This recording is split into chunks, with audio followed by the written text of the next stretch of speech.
Welcome to Montgomery County Master Gardeners Association.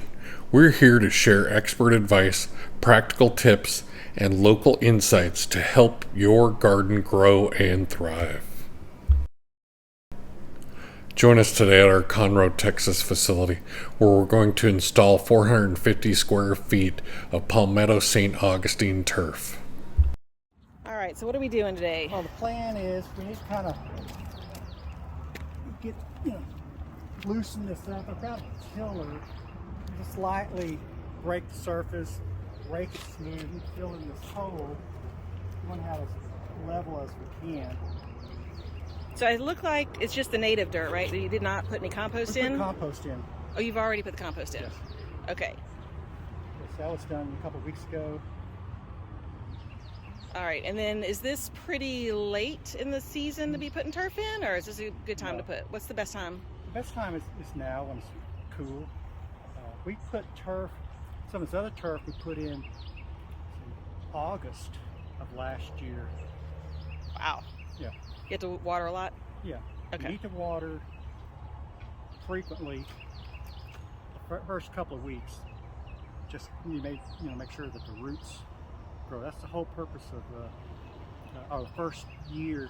You don't want to add any fertilizer or anything to it because the roots are tender. You want the roots to grow. So you water. But don't fertilize. Not the first year. Okay. Because the turf farms, they fertilize like crazy. So it's already, they've had plenty of fertilizer. What you want, put fertilizer on, you risk, burning the roots. Okay. So that's why you really don't want to add anything right off the bat. Okay. So so you guys took everything out already. It's been dug up, leveled. Oh, the irrigation's all in already, it looks like. Irrigation was put in a couple of years ago. How much compost did you put in here, Larry? It was over 20 bags. So, and it's How many, about like inch-wise? You got to... Yeah, roughly about an inch, yeah. And then did you just put it on top, or you tilled it in? We tilled it in. Tilled it in, okay. And how many square feet do you think this is, or how much? One pallet, 450 square feet. Okay, so do you think this is going to be 450? This is 9 foot wide and 50 foot. Okay. So in theory, at one pallet. Yeah, one pallet. Okay. And then is this part of your experiment? Is this part of the A&M experiment, or is this just turf that we're doing? This is just turf that we're doing. It's the turf we're putting in is palmetto. Cold, hardy, St. Augustine. It's also shade tolerant. There's two St. Augustines that are shade tolerant. The other was a mirror shade. So it's just one that we can put out there so the homeowners can see different types that's available to them. Now, is this on the same zone as all the grass, or does this have special? Is this going to get watered more? There's two separate zones for this section here. All right, so now we're up to using the adorable battery-powered tiller. Oh crap. You can level this out and get the slope correct. So when you say get the slope correct, what do you mean? Well, we want the slope from front to back so the water will drain back toward the fence. Okay.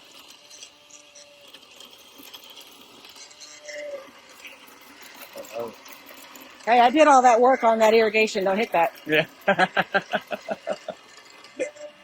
So this is like candid camera. Yeah. That's right. I'm waiting for someone to hit something and get you on video. All right. This is Mr. Potter, our turf specialist. Turf is Is that what we're saying?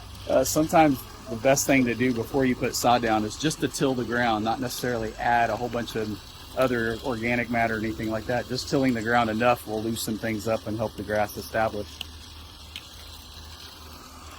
It does look beautiful once it's all tilled up.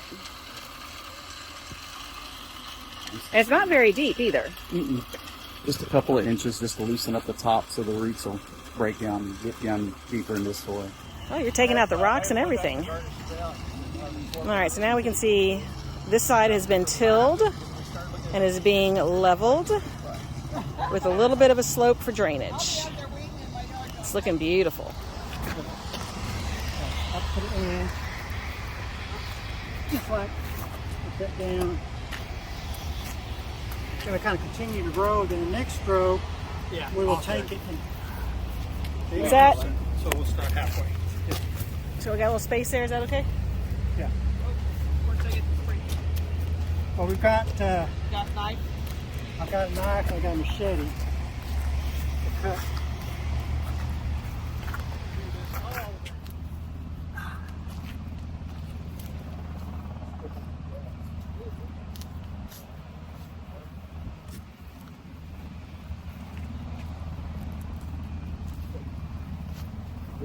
That's more for Nietzsche. Now what we want to do is start another row. So how close do these have to be together? Like, So what we're going to do next week is we're going to come back where these seams are. right? We're going to put compost Okay. down there. put on compost. Gracious.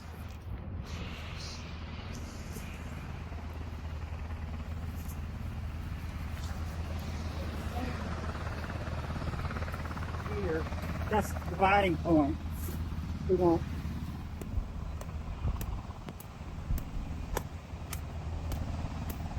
looks pretty good as far as the roots. So why are you staggering it, Larry? Otherwise, you have a straight seam. going Oh, along there that you go. line. Okay. I thought you would go like 1 on that big one. You see on that end out there. Oh, we eat it all. Eat after week. Just know, I think.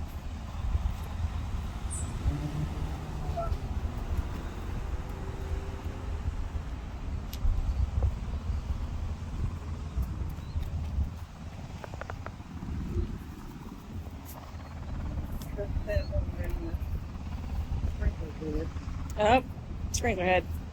Somebody's got the knife down here.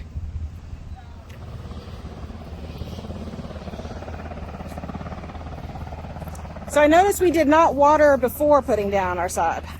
It is already moist, Okay. so it's, your deep moisture is the best moisture. Okay. So if you go down about ½ an inch, you can already start to see that it's moist. Right.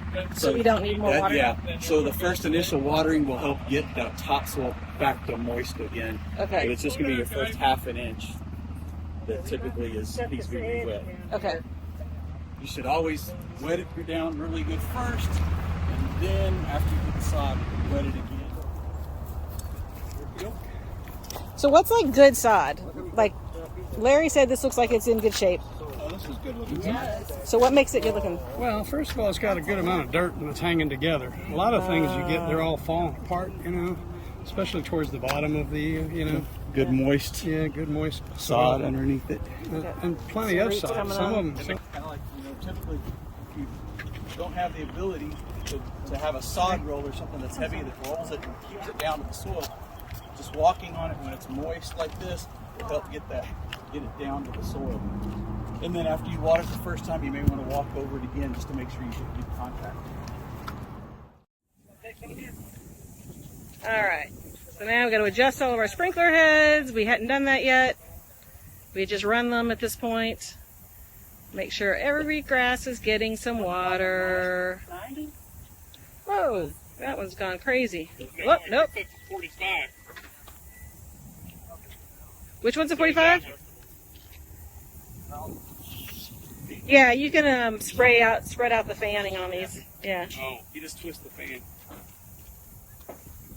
this is what I have in my yard. Oh, you need that screwdriver for that? No. Oh, all you do is you do the top. The bottom, you either screw on or off. Oh, yeah, it's the top. Oh, okay. Pedro's getting wet. Yeah, that's all right.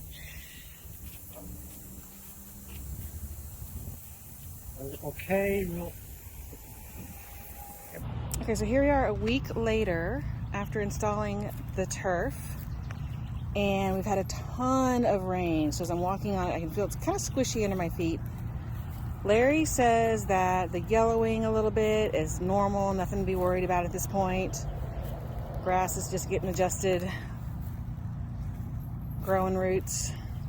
Had a lot of overcast days, a lot of rain, so he doesn't think that we have an actual, fungus problem. It's just a little bit of settling in of the grass combined with this really wet, cloudy weather that we've been having. So we'll check back again in another week and see how it's doing.